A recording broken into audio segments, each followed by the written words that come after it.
सब व्यवस्थित करता हूँ। काफी कागज है।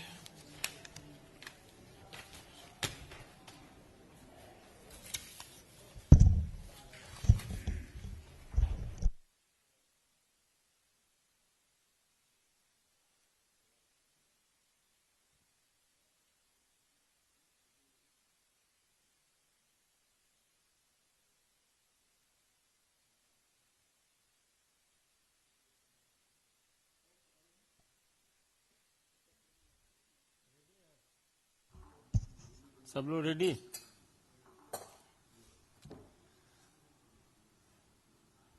अपने बीच भारतीय जनता पार्टी के माननीय राष्ट्रीय प्रवक्ता डॉक्टर संबित पात्रा जी आपको संबोधित करेंगे। बगल में है अपने राष्ट्रीय प्रवक्ता माननीय प्रेम शुक्ला जी। मेरा विनम्र निवेदन है माननीय संबित जी से कि आपको संबोधित करें। माननीय संजय जी को बहुत धन्यवाद। आदरणीय प्रेम शुक्ला जी को नमन। आप सभी बंधु भगिनियों को बहुत धन्यवाद कि एक शॉर्ट नोटिस में आप यहां आए हैं और इस गंभीर और महत्वपूर्ण विषय में इस प्रेस कॉन्फ्रेंस को अटेंड कर रहे हैं। बंधुगण, बलात्कार या रेप एक बहुत ही दुखद घटना होती है, बहुत अनफॉर्चुनेट होता है। जितनी भी इसकी निंदा की जाए, जितनी इसकी भर्त्सना की जाए, उतना वो कम है। दिल्ली में नांगल राय में जिस प्रकार से एक नन्ही सी बच्ची के साथ दुष्कर्म हुआ है, हम सब उसकी घोर निंदा करते हैं और कानून व्यवस्था पूरी तरह से इस पर सजग होकर काम कर रही है। 4 से अधिक लोग गिरफ्तार हो गए हैं। एससी कमीशन भी 2 अगस्त को पीड़िता के घर गई थी। जॉइंट सीपी पुलिस भी पीड़िता के घर गए थे। इन सभी विषयों पर कानून अपना काम कर रही है और इसमें कोई दोमत नहीं है कि हिंदुस्तान का हर बच्चा चाहता है, प्रशासन चाहती है, सरकार चाहती है कि पीड़िता और पीड़िता के परिवार को न्याय मिले और न्याय अवश्य मिलेगा। रेप और बलात्कार में यदि राजनीति करने की कोशिश की जाए तो मैं कहूंगा ये राजनीति का सबसे न्यून स्तर होता है, सबसे निम्न या सबसे निचला स्तर होता है। हां, इसमें सिंपैथी, इसमें आप खड़े रहें, आप विषय को आगे बढ़ाएं, इसमें कोई आपत्ति नहीं है। मगर एक सिलेक्टिविज्म के साथ, एक चयनात्मक रूप से किसी राज्य के रेप के विषय में चिंता प्रकट करना और किसी राज्य के रेप के विषय में चिंता प्रकट न करना, यह देखते हुए कि किस राज्य में किसकी सरकार है, यह भी अपने आप में एक जघन्य अपराध है। रेप होता है, चाहे वो दिल्ली में हो, चाहे वो राजस्थान में हो, चाहे वो छत्तीसगढ़ में हो, चाहे वो महाराष्ट्र में हो। यदि इसमें किसी प्रकार की पार्थक्यता की जाए कि यह राज्य तो कांग्रेस शासित राज्य है, तो यहां के बलात्कार के विषय में, यहां के दलित उत्पीड़न के विषय में और यहां जो दलित बच्चियां हैं राजस्थान में, छत्तीसगढ़ में, महाराष्ट्र में, उनके विषय में हम किसी प्रकार से चिंता नहीं करेंगे और केवल दिल्ली या अन्य राज्यों के विषय में चिंता करेंगे, तो मन में तकलीफ होती है और कुछ सवाल भी मन में जगता है और उन्हीं सवालों को लेकर आज हम आपके समक्ष हाजिर हुए हैं। बंधुगण, कल भी राहुल गांधी ने ट्वीट किया, a Dalit's daughter is India's daughter. इसमें कोई दो मत नहीं है। दलित की बेटी हिंदुस्तान की बेटी है, उसको न्याय मिलना चाहिए। किंतु दलित की बेटी राजस्थान की, क्या वो हिंदुस्तान की बेटी नहीं है? दलित की बेटी छत्तीसगढ़ की, क्या वो हिंदुस्तान की बेटी नहीं है? पंजाब की होशियारपुर की टांडा गांव की दलित की बेटी, जिसके साथ जघन्य अपराध होता है, क्या वो दलित की बेटी हिंदुस्तान की बेटी नहीं है? या हम हिंदुस्तान को भी सरकार और राजनीति के हिसाब से बांट करके दलितों की राजनीति को आगे बढ़ाएंगे? ये बहुत दुखद है। बंधुगण, मैं कुछ आंकड़े आपके सामने रखने वाला हूं, उसके बाद कुछ सवाल राहुल गांधी जी से भी करूंगा। राजस्थान पे आते हैं। कांग्रेस शासित राज्य है राजस्थान। एनसीआरबी के रिकॉर्ड के हिसाब से, जो डाटा एनसीआरबी देती है, उसके हिसाब से राजस्थान देश का पहला स्थान है, शीर्ष पर है जहां तक बलात्कार का संबंध है। पिछले 6 महीनों में बलात्कार के आंकड़ों में 30% वृद्धि हुई है राजस्थान में। साल 2020 में 13,750 केस दुष्कर्म अर्थात बलात्कार के राजस्थान में हुए। और तो और आपको जान के आश्चर्य और दुख होगा कि कोरोना काल में इस प्रदेश में, राजस्थान में 38% का इजाफा हुआ है रेप और बलात्कार की घटनाओं में। आप सब ने देखा भी होगा और न्यूज में दिखाया भी गया है कि किस प्रकार से कोरोना काल के समय एक पीड़िता, एक महिला अन्न मांगने गई थी, राशन मांगने गई थी, और किस प्रकार से उस महिला के साथ दुष्कर्म किया गया, ये हम सब ने न्यूज चैनलों के माध्यम से देखा है। और मैं एक महत्वपूर्ण न्यूज आर्टिकल दिखाऊंगा आपको ये आर्टिकल देख के आपका दिल दहल जाएगा। ये आर्टिकल है राजस्थान में, ये आर्टिकल का जो शीर्षक मैं पढ़ रहा हूं, गहलोत सरकार ने विधानसभा में दिया जवाब, रेप के झूठे मुकदमे दर्ज कराती है शेड्यूल कास्ट महिलाएं, सामाजिक संगठनों ने जताया ऐतराज। गहलोत सरकार ने विधानसभा, पिछले समय जब विधानसभा का सत्र चल रहा था, उसमें जब बलात्कार के विषयों पर चर्चा की गई और जब भारतीय जनता पार्टी और अन्य पार्टियों ने वहां पर इस विषय को पटल पे रखा, तो यह सोचकर भी मन सहर उठता है कि जो जवाब गहलोत सरकार का था कि जो शेड्यूल कास्ट महिलाएं, एससी महिलाएं, दलित महिलाएं होती हैं, वो झूठी केसेस दर्ज कराती हैं, इसलिए एनसीआरबी के रिकॉर्ड में संख्या में इजाफा हुआ है। और इसमें आपको जान के आश्चर्य होगा कि विधानसभा के पटल पर उन सारे एनजीओ और उन सभी दलित संगठनों पर भी उंगली उठाई गई थी जो दलित अधिकारों के लिए लड़ाई लड़ते हैं। नतीजा यह रहा कि राजस्थान के कई दलित संगठनों ने इस पर आवाज उठाया था। यह आर्टिकल आप देख सकते हैं, इसकी प्रामाणिकता मैं आपके सामने रखता हूं। ठीक उसी प्रकार अब राजस्थान के कुछ विषयों को मैं आपके सामने रखूंगा जो हमारे दिल को दहला देंगे और किस प्रकार दलितों के साथ वहां बलात्कार होता है, जिसको कांग्रेस पार्टी, प्रियंका गांधी और राहुल गांधी जिसको नजरअंदाज करते हैं, यह विषय मैं आपके सामने रखूंगा। 26 जनवरी 2021 नागौर रेप केस, दलित महिला के साथ दरिंदगी, प्राइवेट पार्ट में डाली बोतल, आरोपी गिरफ्त से बाहर। ये नवभारत में छपा था, मैंने डेट भी बताया 26 जनवरी 2021। एक दलित महिला के प्राइवेट पार्ट में किस प्रकार से बोतल डाल के उसके साथ जघन्य अपराध किया गया। क्या राहुल गांधी उनके घर गए? नहीं। क्या राहुल गांधी ने ट्वीट किया? नहीं। क्या राहुल गांधी ने एक बार भी उसके लिए दुख जताया? नहीं। अजमेर न्यूज 30 सितंबर 2020, पीहर जा रही दलित विवाहित महिला, गांव के युवक ने रास्ते में बंधक बनाकर किया दुष्कर्म। यह अजमेर के रामगंज थाना का विषय है। एक दलित महिला अपने पीहर जा रही थी, ससुराल जा रही थी, रास्ते में रोक करके दुष्कर्म किया गया। किसी ने इस पर ट्वीट करना जरूरी नहीं समझा, किसी ने इस पर बातचीत करना जरूरी नहीं समझा। तीसरा, हिंदुस्तान अखबार में छपा हुआ खबर 25 जुलाई 2021, हाल फिलहाल की बात है। राजस्थान के बाड़मेर में दलित बाप बेटे के हाथ पैर तोड़े, गालियां दी और फिर पेशाब भी पिलाया गया। बाप बेटे को, पिताजी और बेटे का नाम भी यहां लिखा गया है, रामचंद्र मेघवाल और रमेश बाड़मेर। इन दोनों के साथ जिस प्रकार से बर्ताव किया गया और पेशाब पिलाया गया, राहुल गांधी एक दिन भी जो दलित उत्पीड़न के खिलाफ आज आवाज बुलंद करने की बात कर रहे थे, एक दिन भी रामचंद्र जी के घर गए? नहीं। एक ट्वीट किया? नहीं। 16 मार्च 2021 राजस्थान, 15 साल की दलित बच्ची को बंधक बनाकर 9 दिनों तक 18 से अधिक लोगों ने किया गैंगरेप, शाहरुख समेत 20 गिरफ्तार। यह आप देख सकते हैं, यह राजस्थान की पत्रिका में छपी हुई है, यह वहां के समाचार पत्रों में और राष्ट्रीय न्यूज में छपा हुआ 16 मार्च 2021 का बहुत महत्वपूर्ण खबर है। और यह पूरा का पूरा वाकया 15 फरवरी 2021 को हुआ, लगातार कई दिनों तक होता रहा। 18 दरिंदे रेप करते रहे। ये किसका? 15 साल की एक दलित बच्ची का। कोटा से उस बच्ची को झालावाड़ लाया गया था और यह दरिंदगी उसके साथ हुई। मगर एक आवाज कांग्रेस के किसी नेता, ना प्रियंका वाड्रा ना राहुल गांधी, एक आवाज इस पर बुलंद नहीं किया गया। आज राहुल गांधी जी ने, हमें कोई आपत्ति नहीं है, देश है, लोकतांत्रिक देश है, बिल्कुल we should stand for justice, इसमें कोई दो मत नहीं। मगर सिलेक्टिविज्म, ये जो चयनात्मक राजनीति है और रेप जैसे जघन्य अपराध से राजनीति करने का प्रयास, यह उचित नहीं है। मैं आपको अभी राजस्थान का उदाहरण दे रहा था, पंजाब का उदाहरण सुन के आपका दिल दहल जाएगा। पंजाब में होशियारपुर में जिस प्रकार से एक 6 साल की दलित बच्ची के साथ, नाबालिग 6 साल की, 2 युवकों ने टांडा गांव में अक्टूबर के महीने में उसका रेप किया, जिस प्रकार से बलात्कार करने के बाद उसकी हत्या की गई। होशियारपुर की यह दलित बेटी, क्या यह हिंदुस्तान की बेटी नहीं है राहुल गांधी?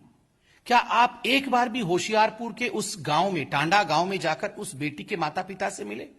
या आपने एक बार भी कैप्टन अमरिंदर सिंह को फोन उठाकर कहा, कैप्टन साहब आप मिल आओ जाके? नहीं, क्योंकि यहां आपको वोट नहीं मिलने वाला था, यहां आपको राजनीतिक बेनिफिट नहीं होने वाले थे। छत्तीसगढ़, आज पूरे देश में छत्तीसगढ़ 10वां स्थान पे है एनसीआरबी के रिपोर्ट के हिसाब से, जहां तक बलात्कार का विषय। 10 महीनों में 1716 बलात्कार की घटना हुई है और इस वर्ष केवल इस वर्ष 2021 में 60 बलात्कार की घटनाएं छत्तीसगढ़ में हो चुकी हैं। कहीं एक जगह भी राहुल गांधी नहीं गए हैं, नदारत है। बंधुगण, अब मैं जो कहने वाला हूं एक बहुत सीरियस इशू है। राहुल गांधी जी ने आज ट्वीट किया है और मुझे तकलीफ है, मुझे दुख है। राहुल गांधी जी ने बहुत ही गैर जिम्मेदाराना व्यवहार दिखाया है। अपने ट्वीट में उन्होंने उस दलित बच्ची के माता पिता के फोटो को ट्वीट किया है। यह गैर कानूनी है। मैं दोनों सेक्शन पढ़ूंगा देश के लिए, ताकि राहुल गांधी, जो शायद ये नहीं जानते हैं या जान के भी अनभिज्ञ बनने की कोशिश कर रहे हैं केवल पॉलिटिकल बेनिफिट के कारण, राहुल गांधी जाने जरा कि पॉक्सो एक्ट क्या होता है। सेक्शन 23 ऑफ पॉक्सो एक्ट क्या कहता है? उसका दूसरा प्रावधान कहता है, no reports in any media shall disclose the identity of a child including his name, address, photograph, family details, school, neighborhood, or any other particulars which may lead to disclosure of the identity of a child. बहुत स्पष्ट रूप से कहा जाता है कि ऐसा कुछ भी तथ्य उस बच्चे या बच्ची का आपको डिस्क्लोज नहीं करना है जिससे कि उसके आइडेंटिटी का दुनिया को पता चले। उनके घर के आसपास का भी तस्वीर नहीं होना चाहिए, ना उनके घर का होना चाहिए, ना उस स्कूल का होना चाहिए, ना नेबरहुड का होना चाहिए, और परिवार का तो कतई नहीं होना चाहिए। उसके आगे क्या कहती है पॉक्सो एक्ट? आगे एक्ट कहती है, द पब्लिशर और ओनर ऑफ द मीडिया और द स्टूडियो और photographic facilities shall be jointly and severely liable for the acts and the omission of his employ. कि आपने अगर फोटोग्राफिक डिटेल डाला है तो आप सिवियरली लायबल होंगे। कोई ऐसी वैसी बात नहीं है, सिवियरली लायबल। यह सेक्शन 23 था। Section 74 of the juvenile justice care and protection of childrens act, ये तो पॉक्सो एक्ट पढ़ा मैंने, अब जुवेनाइल जस्टिस एक्ट क्या कहती है? Section 74, title, Prohibition on Disclosure of Identity of Children, description, no report in any newspaper, magazine, news sheet or audio-visual media or any other form of communication regarding any inquiry or investigation or judicial procedure shall disclose the name, address or school or any other particular which may lead to identification of a child in conflict with law or a child in need of care and protection or a child victim or witness of a crime involved in such matter under any other law for the time being in force, nor shall the picture of any such child be published, provided that for reasons to be recorded in writing, the board or committee, as the case may be, holding the inquiry may permit such disclosure. इसमें आगे बहुत कुछ लिखा गया है और लिखा गया कि पनिशमेंट कितनी होगी, लायबिलिटी क्या होगा। आपने यहां माता पिता दोनों का ही जिस प्रकार से फोटो ट्वीट किया, क्योंकि वो एक पब्लिशिंग प्लेटफॉर्म है, वो एक प्लेटफॉर्म है कम्युनिकेशन का, वहां आपने जिस प्रकार से ये फोटो ट्वीट किया है माता पिता का, स्वाभाविक रूप से आपने उस बच्चे के फैमिली की आइडेंटिटी को चौराहे पे डाल दिया है। माता पिता दलित हैं, मैं बिल्कुल समझ सकता हूं, माता पिता को यह सब बताया नहीं गया होगा कि एक्ट में क्या लिखा है, सेक्शन 74, सेक्शन 23, बेचारे गरीब लोगों को आप यूज कर रहे हैं अपनी राजनीति के लिए। This is using Dalit and the poor for furthering your own political agenda. माता पिता इन एक्ट्स के बारे में जानते नहीं जानते वो अलग विषय है, आप तो जानना चाहिए था Rahul Gandhi. You should have known these acts. You are a parliamentarian since many years. You call yourself a responsible politician, but you have kept the rules of the law at bay in order to further your political aspirations. ये किस प्रकार की बात है Rahul ji?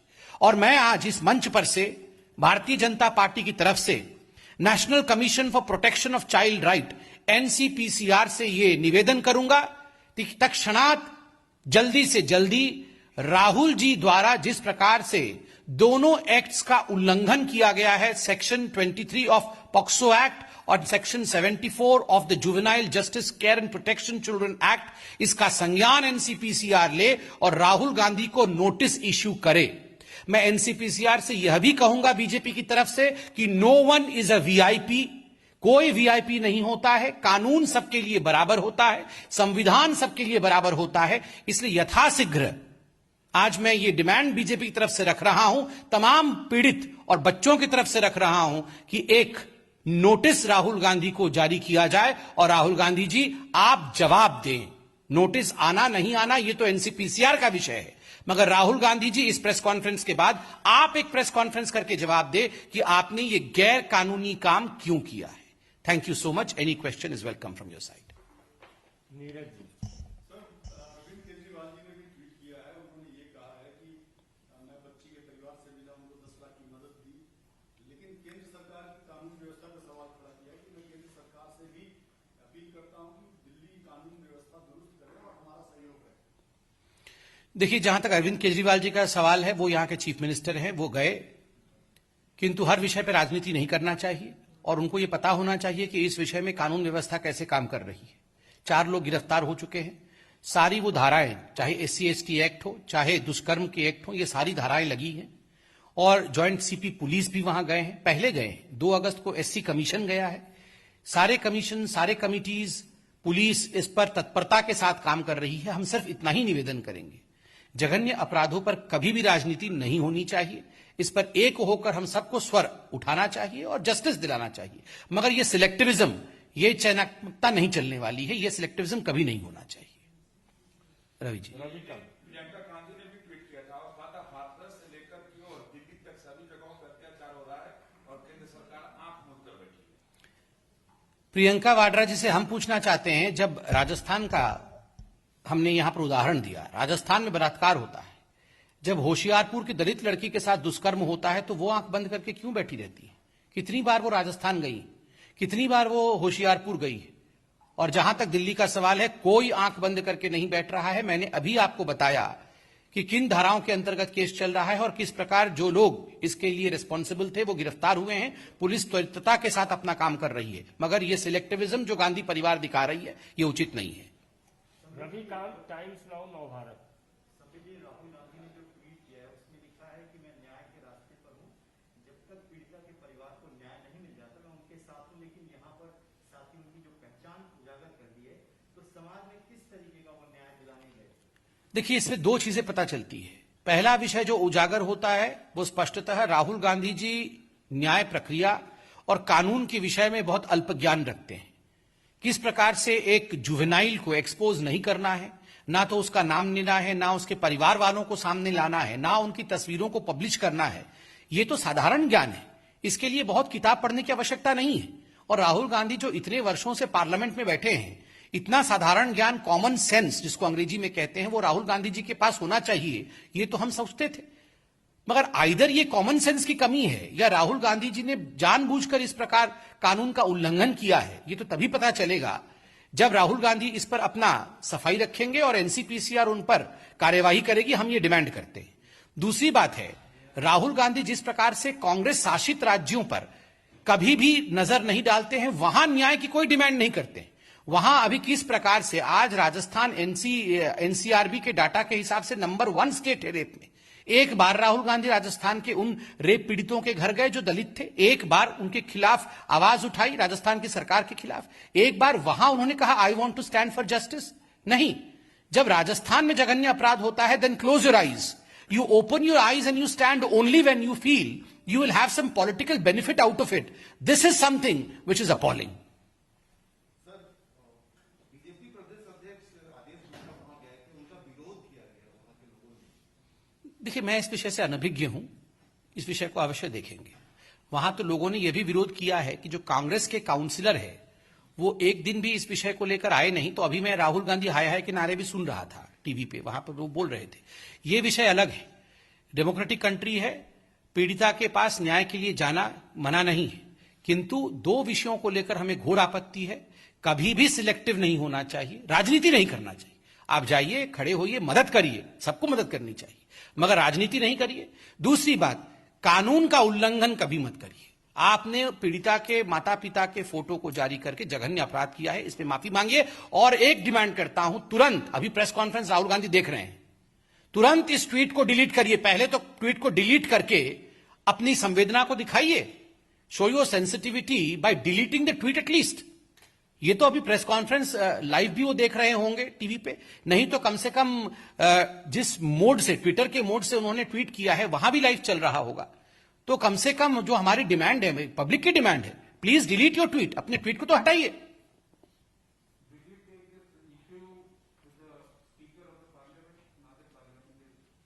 See, I am not a parliamentarian. The business of the House lies with the people who manage the House. I firmly believe it depends on them. I, as a Karyakarta of BJP and as a public, surely would wish that any politician from our side, from anyone's side, any parliamentarian should uphold the law of the land, should not disclose the identity of the family which has already undergone such amount of pain. That's the law of the country. He should uphold the law of the country. And we in fact, speak against the selectivism of Mr. Rahul Gandhi. The way he's quite selective. He's never, he's not aware about the kind of atrocity that happens against women, rape, etc. in the states which are Congress ruled. That's what we are opposing.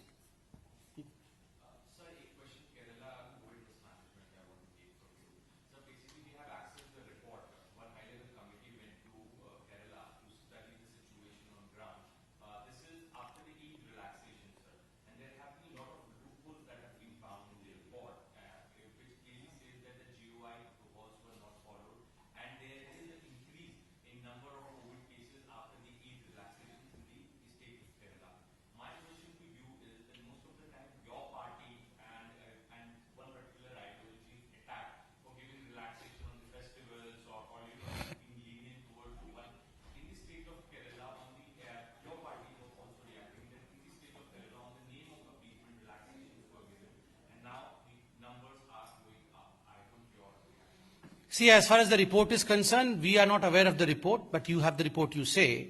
But gathering the report from you, our reaction would be that we stand by what we had said in the press conference about a week ago.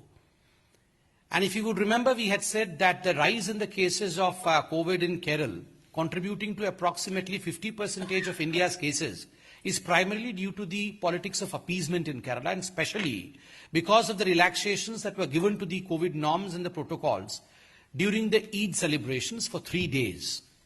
And astonishingly, this is what you say has appeared in the report. I think the country today has realized that this again is a case of selectivism. As in this case also we are talking about selectivism. While these so-called left seculars talk about Kanwar Yatra, which never happened though, the state of Uttarakhand and Uttar Pradesh followed the rules there. They followed what the Supreme Court had advised them. But ironically in Kerala, despite the Supreme Court's reprimand, what the Supreme Court had said was not followed. They chose appeasement over Supreme Court's advice. And the result is in front of us. We are suffering today. Thank you. बहुत बहुत